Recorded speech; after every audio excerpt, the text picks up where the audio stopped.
and Dave Need Wedding Dates is the newest comedy.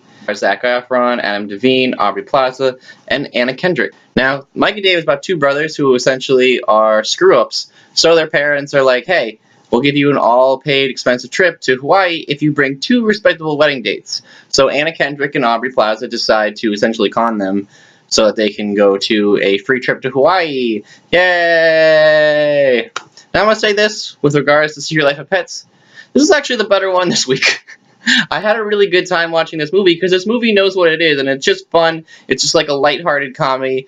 It does have some stuff that, like, I guess if you're offended easily, like most comedies these days, they're rated R. So if you're offended easily, maybe stick this one out. But for the most part, it follows a very lighthearted scheme of things, and it stays fun. It stays consistent. The editing is really fast. Like, the jokes come really quick. It's Aubrey Plaza, of course, being one of the stars, so a lot of the jokes are really fast, and it kind of takes like a second to register them.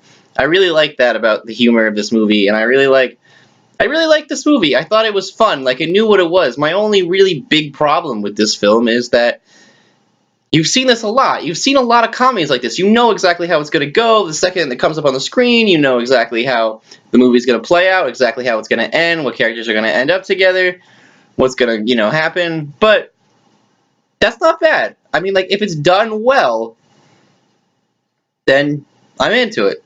Like, if you can make a movie, yeah, that's been done a lot of times, and it sucks, then yeah, it sucks. But this is a really well-made, fun little comedy.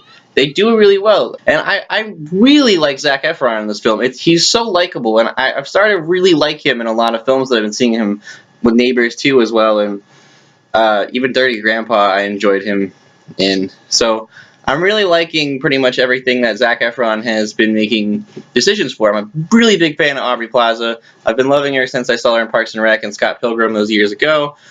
And since then, I've just been a really big fan. This one's a little bit different for her. I like this. It's not so... It's more comedy role, and it's more like the party, like, bad girl kind of thing. Instead of her, like, one-liners and, like, deadpan jokes. So it was a little bit different for her, and I like that. So I like seeing her doing stuff. I'm not really a big fan of Anna Kendrick, but I enjoyed her in this movie, too. She comes off as this adorable, kind of helpless girl that, like, a bad situation happened to her, so her friend is essentially trying to help her, but not really, because they're not really good people. None of the people in this movie are actually really good people, but I would hang out with them.